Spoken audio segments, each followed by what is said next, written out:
আমি আসলে এমন একজন মানুষ যার সঙ্গে কেউ কথা বলতে চায় না, বা কেউ কথা বলার আকাঙ্ক্ষাও পোষণ করে না। মাঝে মাঝে মনে হয় জীবনটা একটা সময় এসে থেমে গেছে, তবুও তার মাঝে আমি কিছু সংখ্যক আশার দেখা পাই, যে আশা আমাকে আজও বাঁচিয়ে রেখেছে এক নতুন দিনের উল্লাসের উদ্দেশ্যে।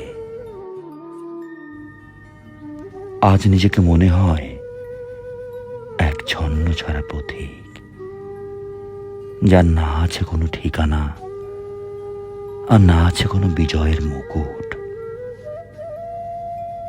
একটি সময় জীবন আমাকে দিয়েছিল অনেক কিছু, তবে সময়ের নিদারুণ পরিহাসে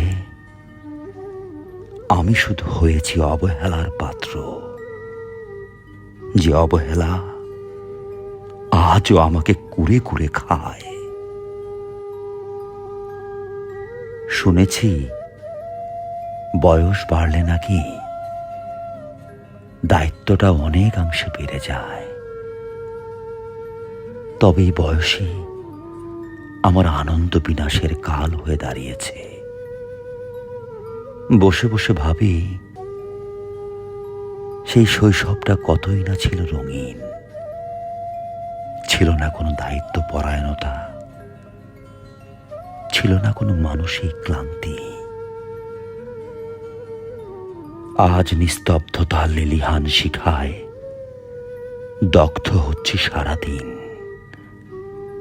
জীবনের অস্তিত্ব টিকিয়ে রাখতে লড়ছি একনিষ্ঠভাবে,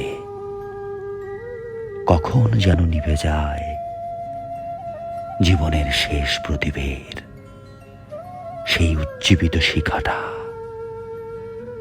জানা নেই মোর, সত্যি তা জানা নেই।